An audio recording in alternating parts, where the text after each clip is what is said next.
Hello guys, मैं हूं भैला। आपका स्वागत है मेरे एक और रोमांचक वीडियो में। तो दोस्तों, बेंटेन क्लासिक के सीज़न 4 और सीज़न 3 में भी हमें कुछ ऐसे एलियंस देखने को मिले थे जो ज़्यादा से ज़्यादा 2, 3 या 4 बारी यूज़ किए गए थे क्लासिक सीरीज में।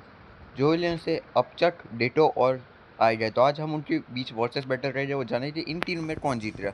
तो चलिए शुरू करते हैं आज की वीडियो। और हाँ, आसपास की आवाज़ चले माफ़ करना।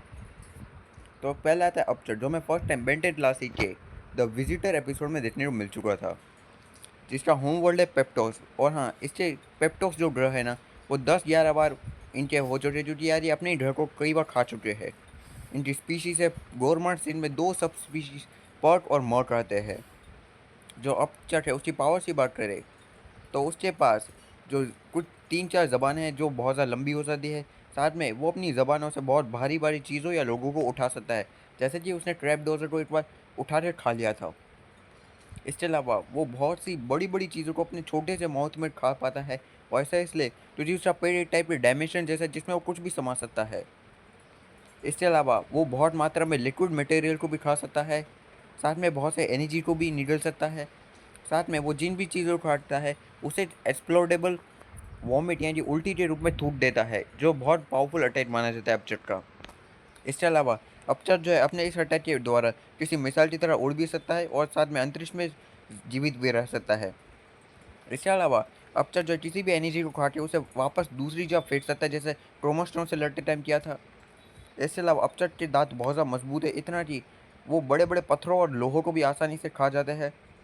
इसके अलावा अपचट के पास इनहेंस ड्यूरेबिलिटी है, इनहेंस जंपिंग है, इनहेंस रिफ्लेक्सेस है।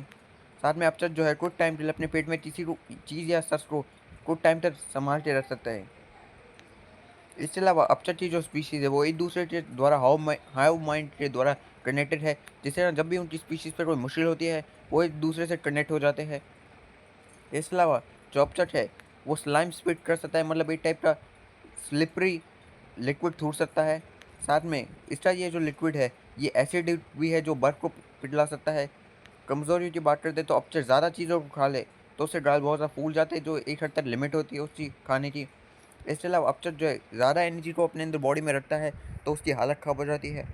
इसके अलावा अपचट जो है वो ज़िंदा जीवों को बहुत मुश्किल से अपने अंदर संभाल के रख सकता है, क्योंकि ज़िंदा जीव उसके पेट से निकल सकते हैं आसानी से, जैसे अल्टीमेट पेनिशियन निकल गया था। इसके अलावा जो अपचट है उसे कुछ टाइम के लिए बर्फ में जमा सकता है कोई भी।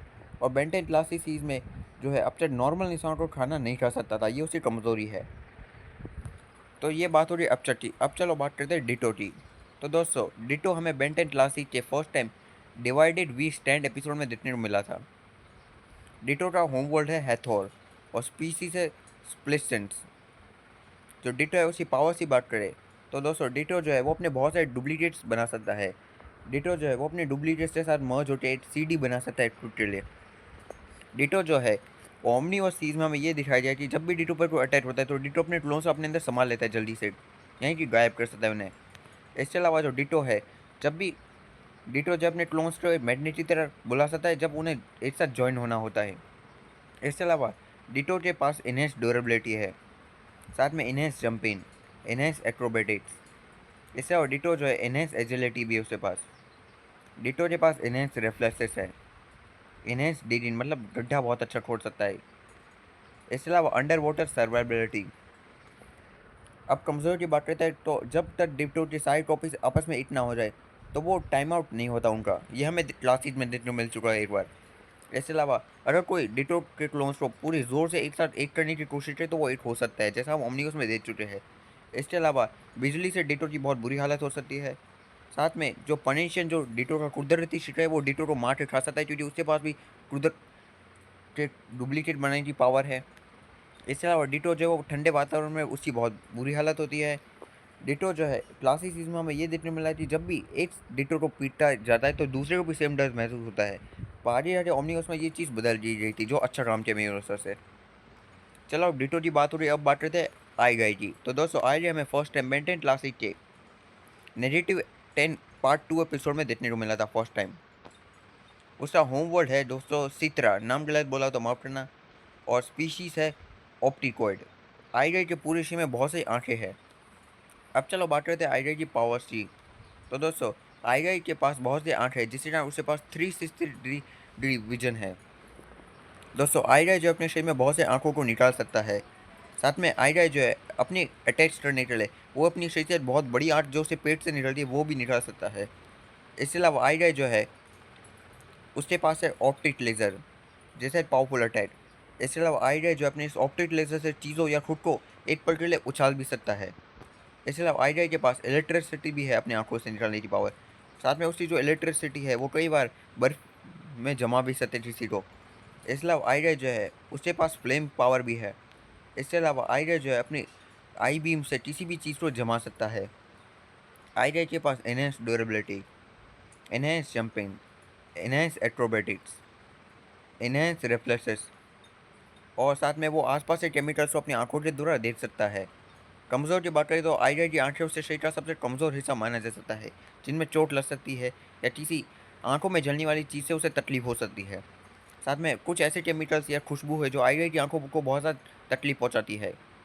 इसके अलावा अगर मान लो आईगाई या बेन को किसी चीज़ से बहुत ज़्यादा डर लगता है, तो अगर वो चीज़ उसके सामने आ जाए तो एक ही टाइम पे उसे बहुत सारी चीज़ें देखने को मिलेगी। जैसे ज़ोंबोज़ो के टाइम हुआ था जब आईगाई ज़ोंबोज़ो के सामने गया था, क्योंकि ज़ोंबोज़ो से बेन बहुत ज़्यादा डरता था, जिससे परिणामस्वरूप आईगाई की कई आंखों पे उसे कई सारे ज़ोंबोज़ो दिखने लग रहे थे जो आईगाई को और ज़्यादा डरा रहे थे। तो दोस्तों ये थी आईगाई की पावर्स एंड कमज़ोरी। तो अब चलो बात करते हैं इन तीनों में से अगर लड़ाई हुई तो कौन जीत रहा। तो मेरे अनुसार से जीत जाएगा अपचक। और अपचक क्यों जीत सकता है ये मैं आपको बताता हूँ।